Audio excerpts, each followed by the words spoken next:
Wow, just wow. I hold my hands up right now and say that I thought this episode was fantastic. I genuinely thoroughly enjoyed it. No filter right now. I thought the directing of this episode was fantastic. I thought the soundtrack, which was one of my main criticisms I had over the series most recently, was fantastic. And I also thought the scene between Benga and Sarada, like the animation had no right to be that fantastic. This entire episode just completely eclipsed the last episode, and I thought the last episode was good, but this one, I mean, you guessed it, it was fantastic. Yo, what's going on everyone? Welcome back to the Shonen Central YouTube channel. My name is Harrison Senpai, and today we've got the review for Boruto episode 145.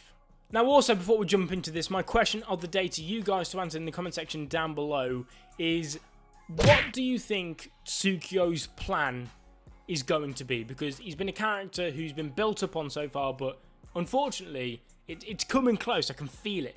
But he's not had that final little bit. He's clearly got something going on in his head. So let me know in the comment section down below what you think his plan is. And also make sure to leave a like on the video as well if you enjoyed the episode. So this episode is the plan, the attempt to break out of Hozuki Castle. And it's not just that. There's a lot more to it than just trying to break out of the prison. I mean, obviously, you don't expect it to go 100% to plan, so there's that bit as well. But there's also the flashback and the beautiful little scene going on between Mitsuki and I want to say his name was Kedema, something along those lines. I'm going to get that name wrong as always. But I thought it was a really like I said, really well directed episode. Nothing felt out of place or random. Everything glued together nicely.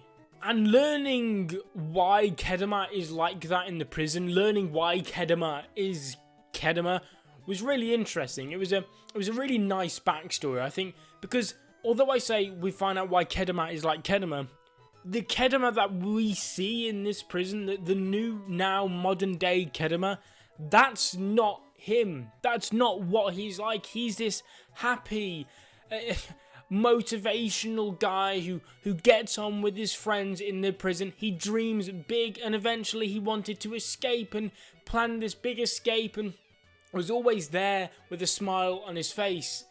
And it's nothing like that anymore, and seeing the reason why, it was really touching.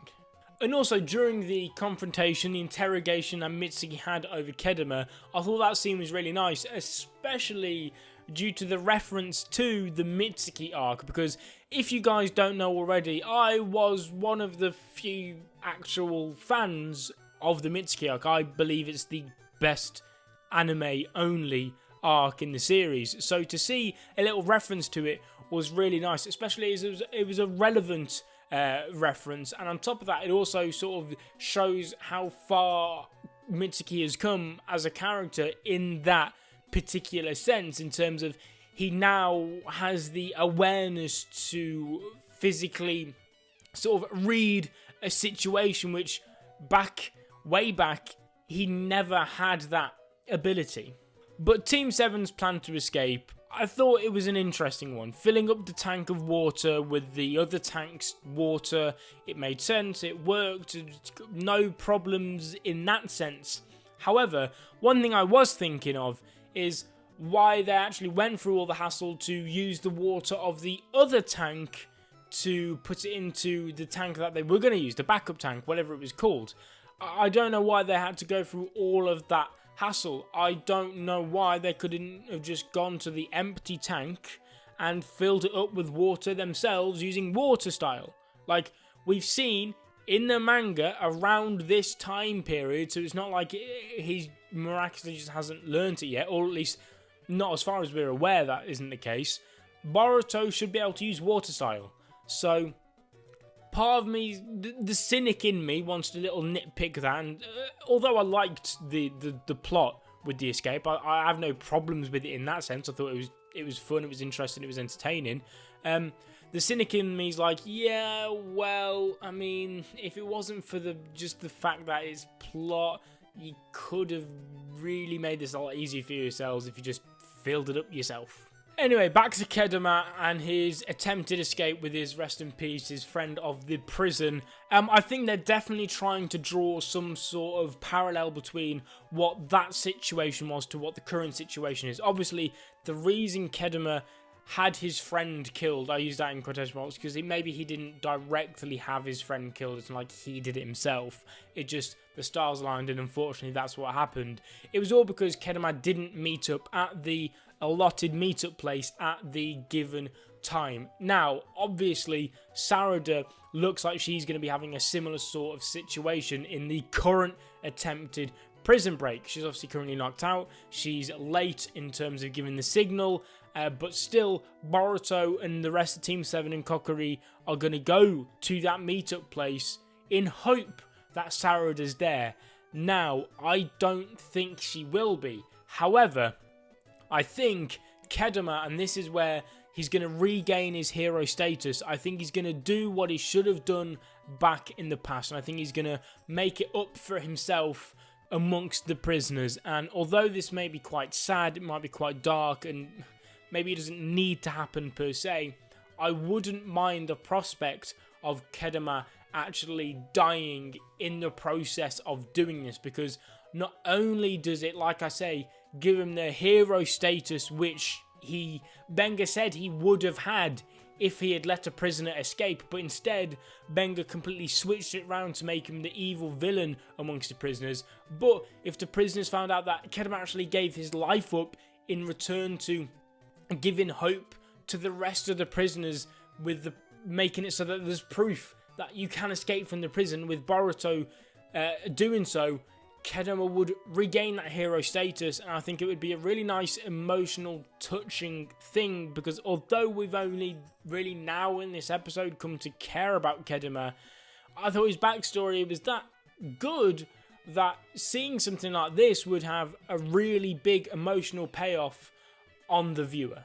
Anyway, I was talking about Sarada just there, so let's go back to Sarada. I thought the confrontational scene between her and Benga was, it had no right looking that good, right? It's not, I can't be the only one that thinks that. There was no reason for that scene to look that incredible. It looked beautiful. The smears, the animation, the music, the art, the voice acting. Sarada's voice acting did brilliant. It was all gorgeous. It's easily, straight away, as soon as it started, I knew this scene is shooting straight to the top and becoming my favourite scene in the entirety of this arc so far, easily. Like I said, the voice acting, the art, the animation, the music, the tension, all of it, it made you sit on the edge of your seat. You're there going, what's gonna happen? What's going on? And it was such a rewarding scene for a viewer. Now, although it was a short-lived scene nonetheless, with Sarada obviously getting knocked out by Benga's very fluky, well, I say fluky, but sort of fortunate little Firestar attack on the gas pipes. One thing I do want to mention is the focus on all of Benga's gems. Now, that is quite clearly, in my opinion, done on purpose. They wouldn't animate all the gems falling down with Sarada, all the gems scattered around Sarada, unless there was a purpose for it. Now, I'm not 100% sure what that purpose is going to be, but I can guarantee you they will play a role at some point. Probably will act as proof of Benga's relationship with Tsukio and other prisoners in the prison. Talking to Tsukio as well, I imagine he's going to finally be making his move in this next episode. I hope anyway, fingers crossed, because I've liked the slow build-up and tension that they've sort of coated around Tsukio as a character. I think it's been good, but the payoff for that has to come into effect now. Now has to be the time that Tsukio makes his move. If they keep delaying it for another episode and just give him like one episode at the end of the prison break arc or something like that, then I don't think that would reward the viewer. I think as much as I said everything's rewarding the viewers so far, that wouldn't, in my opinion. And although I love this arc so far, okay, as a standalone arc, I think this is up there with one of the best in the series. I think it sort of reminds me of the Jugo arc, how it's short but sweet and it works and it's nice. However, you got to remember that this isn't a standalone arc. It's supposed to act as an extension to the Mujina Bandits arc in the manga. Okay? And I'm going to be critical here. So far, has it done that? Has it served as a sufficient extension to that arc? I personally don't think it has. When you look at all the extensions they put into the Momoshiki arc, Shinki's backstory, all of that type of stuff, that was good, relevant, added information to an already good arc. This time, it's a good arc. There's not that added relevant information. Outside of Tsukio, an extra member of the Mujina Bandits, what have we learned? We've learned a little bit about Hozuki Castle. We've not learned enough, in my opinion. For example, and this will spoil some little aspects of the manga for any anime-only fans of this arc, where's the mention of Shojoji? His name's not been mentioned, he's not really been alluded to at all. I really think we should be getting a back and forth between what's going on in Konoha as well. Like, Tento, where does he fit into this? My biggest concern is that the switch over between the prison portion of this arc and the Mujina Bandits portion in Konoha, my biggest concern is that the switch over, the overlap between the two is going to be really jarring. We're going to go from being in the prison and protecting Kokiri to then, boom, here's Tento, this kid that's never ever been mentioned, who's appeared, and boom, Boruto, you got a couple of episodes to form a relationship with him and then save him against the leader of the Mujina Bandits who, oh, guess what, hasn't been mentioned at all yet either. That all happened in the manga. The point of the extension is so that it doesn't feel so sudden and out of nowhere like it potentially did in the manga. Whereas at the minute, the anime is going to be the same as the manga, which isn't what I expected. For example, if you think of like the traditional basic story pyramid, okay, you got the beginning point, and then it goes up to the climax, and then after the climax it comes back down quickly to the end, right? At the minute we're getting to the top of that climax bit you would expect in this prison. So you start here, they get to the prison, you're going up, now it's getting serious, we're going up towards that climax. Now the climax is obviously seeing the leader of the Mujina Bandits, the final fight, okay? We're going up that. It's going great. But if we then switch over to Konoha and we have all the slice of life aspects, like the card game, the sexy jutsu stuff, all of that with Tento, as good as it is for Boruto as a character, I'm not going against that. I like that portion. I just feel like if we're going up like this, that bit's just going to kind of go, oh, we're coming down a little bit, and then we're back up. But then we're back up like we were in the manga. It just feels like two arcs have just been thrown together and sort of hope they stick. Either way, little rant, criticism, cynic portion me over, okay? Like I said, this episode, I liked it. This arc, I like it. That's my only criticism, and unfortunately, it just so happens to be the thing I was most looking forward to. Now, thankfully, all the other bits have sort of softened the blow on that for me, thankfully. I'm really looking forward to the next episode. Like I said, I really hope Tsukio makes his move now. I'm hoping that in the next episode, Benga is more or less, something goes on. I just want it to sort of pick up the pace now, get into the good stuff. Not that I think the pacing has been a problem apart from that one episode. I just want Tsukio to make his move. I want to now is one of our last chances. I think we've got one, maybe two episodes left of the prison portion before we jump into the manga parts.